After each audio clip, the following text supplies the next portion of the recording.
Well, let me tell you, man, on behalf of Commanding General Yohana, he's very proud of you, brothers, and what you're doing with this podcast. Commanding General Yohana watches everything that the officers in the UPK put on the internet, brother. He watches this show. He watches every last one of them, man. And he's told me personally about how impressed he is with this show, brother. So keep up the good work, warrior. Good job, I think. All right. Sir. We really appreciate that. Damn right, man. But if I may, sir, every time we have a special guest, you know, we'd like to just ask him just a few questions before we start the video, sir. Absolutely.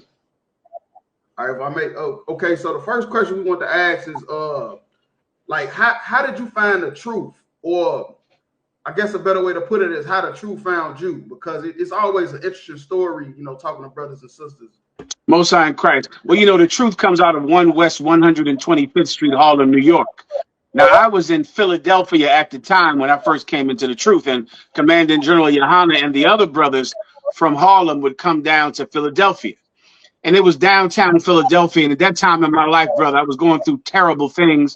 I had been paralyzed for a year, you know, from just being in the world and doing many of the mistakes that I try to help brothers not make today. I was making all of those mistakes.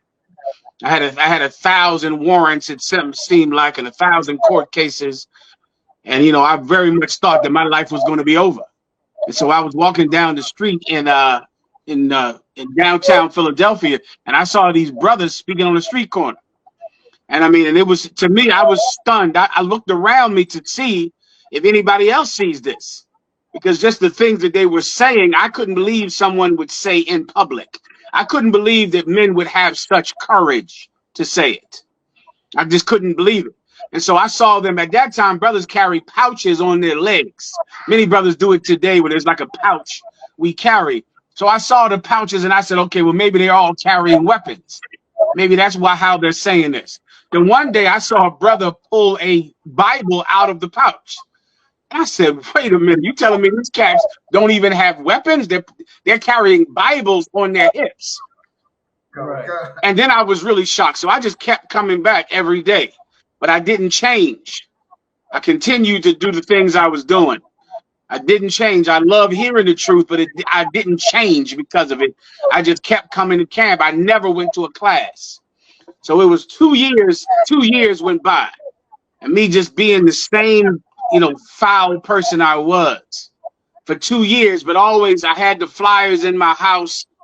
You know, I would try to go every week, and it just intensified and grew. And at that time, I only had, I think, the one wife that's in the truth right now at that time, Sister Tazalaya. So I would show her my flyer. I would show her my flyer, but now she knew I was a no good bastard. She knew that back then. Right? But I would still show her my flyer and tell her about these brothers on the street corner and what they were saying. One time that I came home, she was in my apartment, and she came in the house with a long dress on and her head covered. And I said, where in the hell are you coming from? And she said, oh, I went down to that class. I said, what?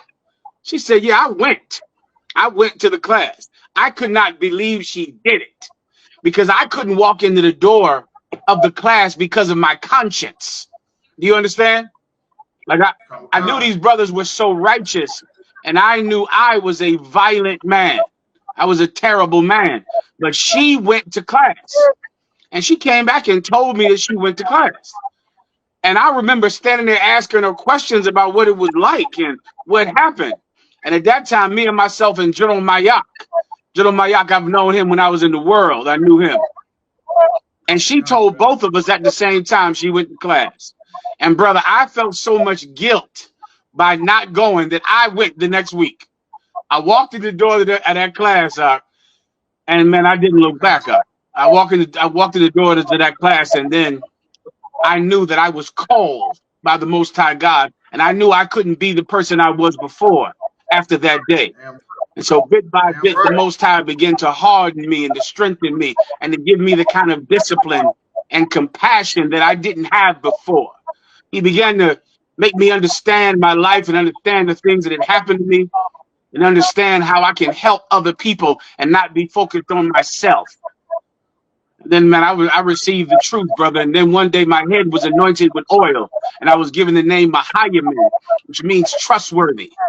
And then bit by bit, I began to have opportunities to show my quality to the men above me in the school. And then, of course, the Most High God assigned me to Commanding General Yohana, and I've served at his pleasure ever since. Okay, Most High Christ. It's a lot here, sir. You are for sure a priest. The next question I was going to ask you, your name is. That's my name. That's my name. In the Bible, there's a brother named Heman or Haman, or Haman in the Bible. In Hebrew it's Haman. In English it's He-Man, but in the Bible it's Haman in Hebrew, and that name means trustworthy, and that's my name, trustworthy. Okay, and that definitely you are, sir. You ain't let us down yet. Most High in Christ. I'm trying, warrior. I'm trying. I'll go through some stuff, and you'll be breaking it down the next week. I'll be like, well, damn. I'm seeing right in my hardcore, man. My pleasure, warrior. Most High in Christ. But if I may, so one more question, then we'll get to the video, sir. I'll you break down how you was there when everybody left. What was that feeling like when when everybody just left? Man, listen, I was so young at the time, and I was just so focused on doing my job under Commanding General Yohana. By that time I was an officer of, I think, 5,000. In fact, I might have been a one shield general when it happened. I was assigned to Commanding General Yohana when I was an officer of 5,000. And then from that rank, I became a one shield general. And that's when everyone left the troop. And it was just an amazing thing to me, brother. It was just so amazing to see the kind of mistakes that men were making out of New York, especially. The brothers in New York made terrible, terrible errors, brother. Horrible errors, all caused by money. It was this cat named Tazadakia. And Tazadakia always told everyone that he got a record deal, I think with Atlantic or Universal or one of those record companies.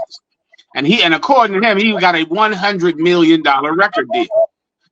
And he just kept talking about it and kept talking about it. And so because of this $100 million, everyone in the school in New York believed that they all could get rich.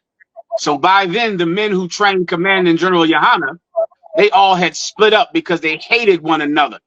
They began to fight each other and argue with each other and to hate each other. Those names that we say at the beginning of every class, not beginning of every class, but those 7 heads the names we mentioned, Ariyah, Yeshaya, Shar, Kazak, Lahab, Yaiquab. Am I missing a couple? You know the rest of them. I pray I'm not missing any, but it's 7 of them. Well, by then they had split up and they were hating each other, right? And so then Tazadakia began to get so much power in the school because the men above him were arguing and hating each other. They weren't even talking to one another. They would never come to the school at the same time as each other. And Commanding General Yohana was just there trying to bridge the gap, trying to get them to talk to each other. I'd see him call one and call the other and say, y'all two should talk. You should forgive each other. You should forgive each other. He was always doing that, always trying to get them to get along. And so as that was happening, Tazadaki was taking advantage of their lack of brotherhood and love for each other. He was taking advantage of it. And he began to get power because they weren't around anymore. They weren't around because they couldn't even be around each other. And so he got more and more power. He promised everybody a record deal, a record contract. Of course, come to find out it was all a lie. He never got a record deal at all. He was just stealing money from the school and using it to buy cars and jewelry to act like he was a rap mogul. That was back during the 90s when everybody thought they could be Puff Daddy and Cash Money Records and everybody thought back then that they could be, record moguls. They could all be, Master P back then. So come to find out Tazadaki was lying. Later on, he went to jail for tax evasion and tax fraud, and then he died in prison. But that was going on during that time, and I was just focused on serving Commanding General Yohana, brother. I was so deadlocked focused on it, and being trained and mainly trying to change who I was so I could become a better officer. I knew at the time I wasn't a good enough officer to do the job after so many men had left.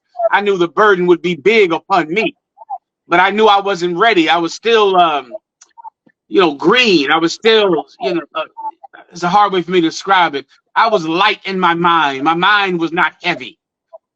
I wasn't heavy minded. But then I was focused on becoming that way. I knew I had to become that way. I knew through visions and dreams that the Most High had given me that I had to change who I was. I had to become harder. I had to be perfect so you could understand.